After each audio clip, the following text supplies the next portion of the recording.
जय श्री कृष्ण बच्चों। आज आप पढ़ रहे हैं अपने पर्यावरण अध्ययन का पार्ट 3। आपने पहले भी पढ़ा था ब्रेल लिपि के बारे में, जिसमें आपने जाना था हेलन केलर के बारे में, जो कि आंखों से देख नहीं पाती थी फिर भी वो पढ़ लेती थी। किस लिपि के माध्यम से? ब्रेल लिपि के माध्यम से। और कल आपको बताया भी था कि इसके लिए एक अलग सी स्केल होती है, एक स्टाइलस होता है, उसके द्वारा कुछ बिंदुओं के द्वारा उस पर छेद किया जाता है और पीछे जब हम पेपर को पलटते हैं तो पेपर पर जो बिंदु उभर जाते हैं उन्हीं को छूकर ये लोग पढ़ पाते हैं। तो आज हम पढ़ रहे हैं आगे ब्रेल लिपि की कहानी। लुई ब्रेल फ्रांस के रहने वाले थे। एक बार खेलते समय बालक लुई ब्रेल को उनके पिता की कार्यशाला में आंखों में चोट लग गई थी। कार्यशाला मतलब जहाँ पर वह लुई ब्रेल के पिता थे वहाँ पर कार्य करते थे, वहाँ पर उनकी आंखों में चोट लग गई थी। इससे आंखों की रोशनी चली गई। लुई ब्रेल की आंखों की रोशनी चली गई क्योंकि उनकी आंखों में वहाँ पे चोट लग गई। लुई ब्रेल एक मेधावी छात्र थे, यानी बहुत होशियार थे, बहुत इंटेलिजेंट थे। लुई ब्रेल को विशेष तरीके से अध्ययन कराया जा रहा था। लुई ब्रेल बहुत पढ़ने में अच्छे थे, होशियार थे, मेधावी थे, तो उनको एक विशेष तरीके से उनका अध्ययन कराया जा रहा था। इन पुस्तकों से पढ़ना काफ़ी कठिन काम था क्योंकि इनको पढ़ने में अधिक समय लगता था। जो ये पहले की विधि वाली पुस्तकें थी उनको पढ़ना उनके लिए बहुत कठिन था और उनको बहुत समय लगता था। इसी बीच एक दिन सेना के कप्तान ने लुई ब्रेल के स्कूल का दौरा किया और उन्होंने अपने द्वारा विकसित 12 बिंदुओं पर आधारित लिपि को छात्रों व शिक्षकों को दिखाया। एक बार क्या हुआ था कि वहाँ पे जो सेना के कप्तान थे उन्होंने लुई ब्रेल के स्कूल का दौरा किया, स्कूल का भ्रमण किया और स्कूल को देखने आए कि स्कूल की क्या क्या व्यवस्था है। तो फिर उन्होंने वहाँ देखा और उन्होंने अपने द्वारा, जो कप्तान थे उन्होंने अपने द्वारा विकसित 12 बिंदुओं पर आधारित लिपि को छात्रों व शिक्षकों को दिखाया। लुई ब्रेल, इसमें कितने बिंदु थे? 12 बिंदु। लुई ब्रेल इस लिपि से बहुत प्रभावित हुए और उन्होंने प्रयास कर 12 बिंदुओं से लिखने के तरीके को 6 बिंदुओं वाले तरीके में बदल दिया।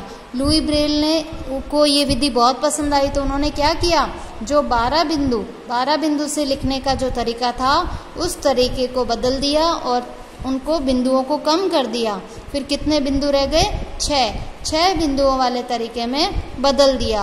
अतः इनके द्वारा तैयार लिपि को ब्रेल लिपि नाम दिया गया।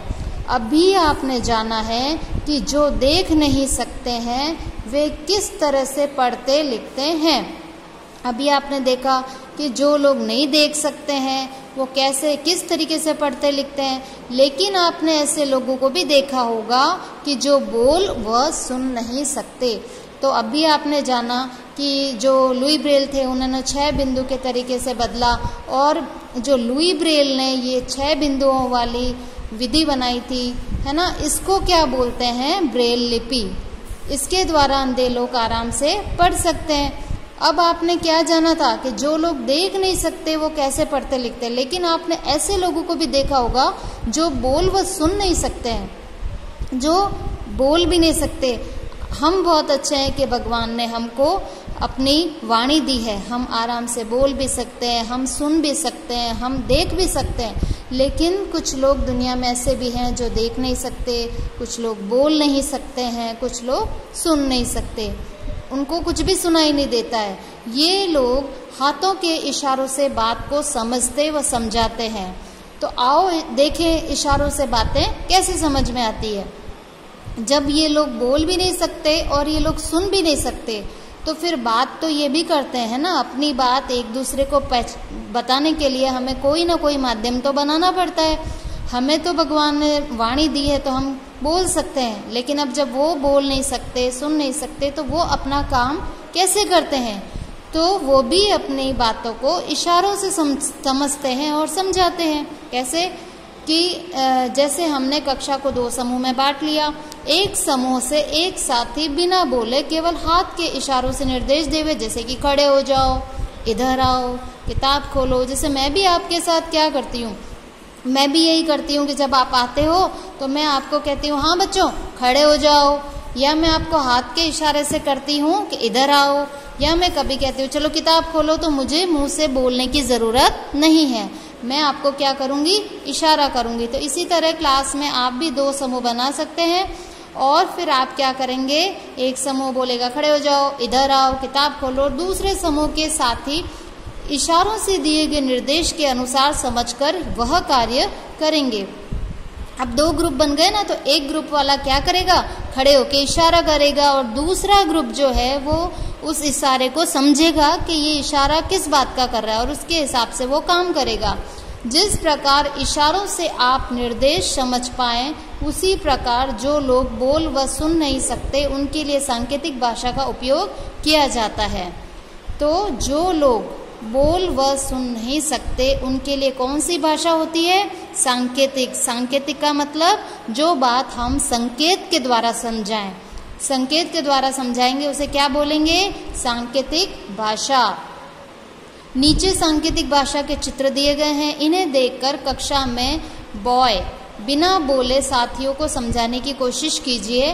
आप और भी शब्द पूछ सकते हैं। अब आप ये चित्र देख रहे हो, है ना, इस चित्र में ए से लगाकर जेड तक के सांकेतिक चित्र बने हुए हैं। किसी में अंगुलियों का शेप कैसा है, इसमें अंगुलियां कैसे खुली हैं, इसमें एक अंगुली ऊपर है, इसमें मुट्ठी बंद है, सब में ये इधर अंगुली से इशारा कर रहे हैं। तो ये सब में अलग अलग तरीका बताया गया है। ये वाई को देखो, अंगूठा खुला है और सबसे छोटी वाली अंगुली, तो इसको देख के इस पैटर्न को याद करना पड़ता है कि ए बोलने के लिए हमें कैसे अंगुलियों को बनाना है, हाथ को कैसे रखना है, या यू के लिए हमें कैसे करना है, टी के लिए हमें क्या करना है। तो जैसे इन्होंने कहा बॉय, तो बॉय बोलना नहीं है क्योंकि मुंह से तो बोलना है नहीं, आपको क्या करना है, सांकेतिक भाषा का प्रयोग करना है। तो आपने सबसे पहले बॉय बताना है, तो आप बी के लिए अंगुलियों को इस तरह के शेप में लाएंगे, फिर आप ओ करेंगे, तो आप ओ के लिए इस तरीके से अपनी हाथों को बनाएंगे, और फिर वाई ऐसे। तो जब आप ये शेप बनाएंगे तो वो अगला वाला अपने आप समझ जाएगा कि ये क्या बोलना चाह रहे हैं, बॉय। तो ये इस तरीके से सांकेतिक भाषा होती है। तो कल आपने ब्रेल लिपि के बारे में पढ़ा था कि हमने 6 बिंदुओं से पढ़ना, 6 बिंदुओं से A to Z तक कैसे पढ़ा जाता है। और अभी है कि आपके सामने ये संकेत चिन्ह है, तो इन संकेतों के माध्यम से जो लोग सुन नहीं सकते और बोल नहीं सकते वो इन संकेतों के माध्यम से पढ़ते हैं, और जो लोग देख नहीं पाते उनके लिए कौन सी लिपि होती है, ब्रेल लिपि।